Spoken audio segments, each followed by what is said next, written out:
Yeah. So do we think that people are just drowning in admin right now? Yeah.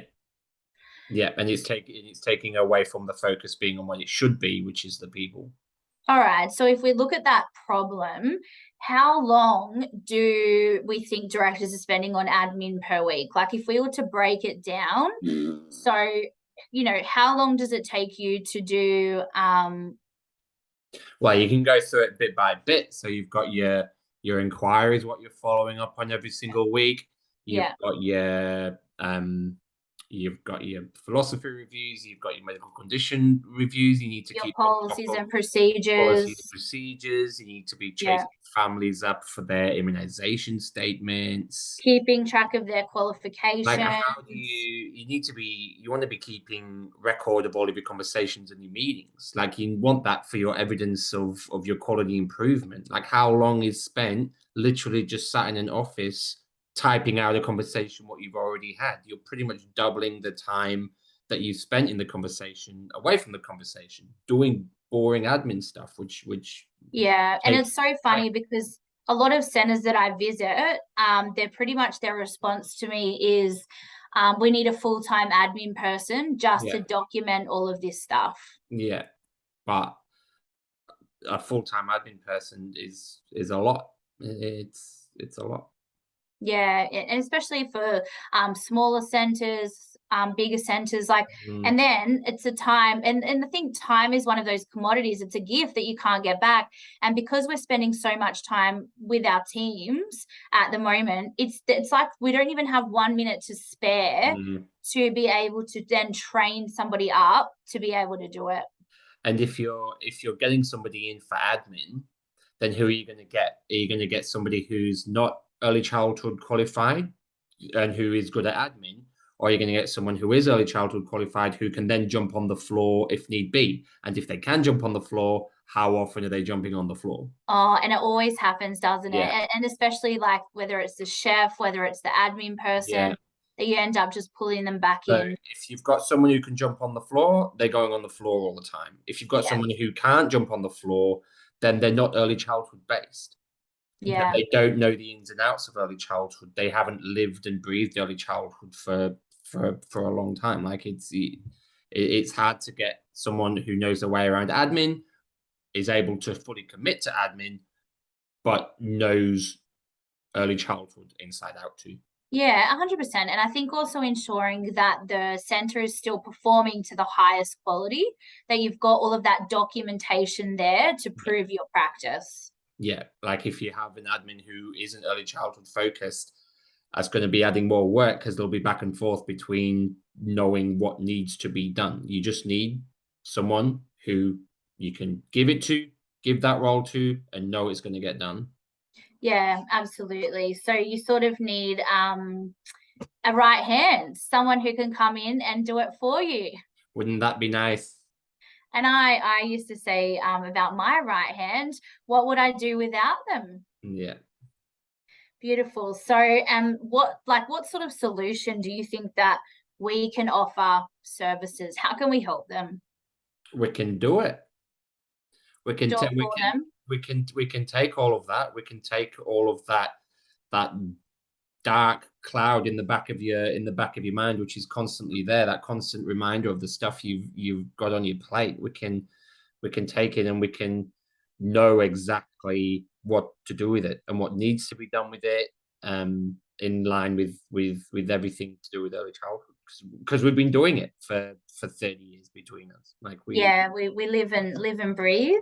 mm, So if they've got 38 hours in their week, they're currently spending 25 hours on admin per week, or they're needing to spend 25 hours on their admin per week.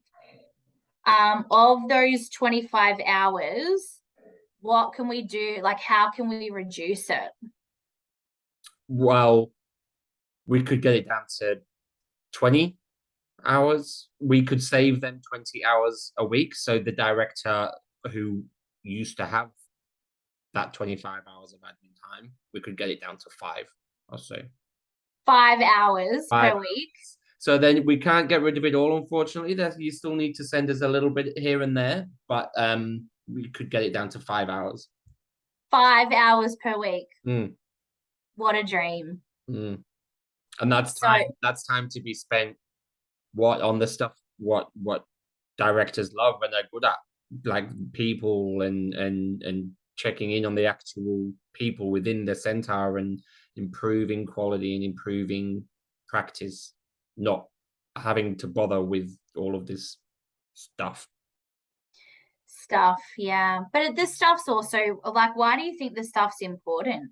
Oh, because it's a business at the end of the day, like, and we've got so many things to be keeping on top of all of the time. It's just the nature of it. You've got like we've got so many regulations, so many things to be keeping on top of as they expire throughout the year. It's just the nature of it. Early childhood is one of the most heavily regulated, Yeah. heavily accountable sectors that there is, for good reason. Like, we're looking after little humans. It's very important. So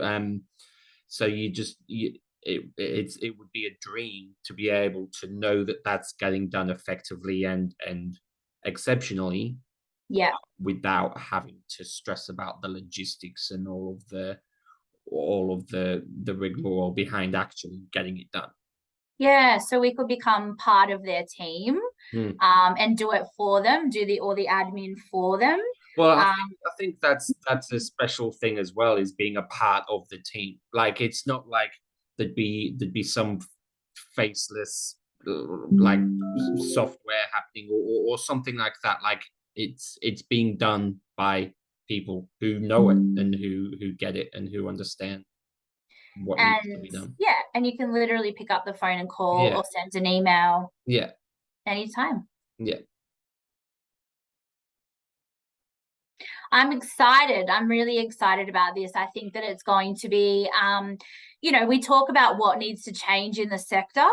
And I think that this is one of the big changes that needs to take place, is alleviating a lot of that pressure and a lot of that weight and burden from directors' shoulders. Yeah. If we look at the sector, the words that just keep screaming out: burning out, stressed, overwhelmed, Well, that's it. drowning. Getting bogged down with stuff what people don't enjoy, and it's you can do something about it. Like, that's what I think we're going to be able to empower people with. Like, it's no longer just a complaint about the sector and about how things are going. Like, we're giving people the option to do something about the situation they're in. We're giving directors the possibility of taking back the time that they're missing so much. And what a gift. Like, I think when we worked out that directors on average need to spend 70 hours a week to do their role. Like, how is that even possible? Yeah. So I think reducing the admin down to like 5 hours a week, that is insane.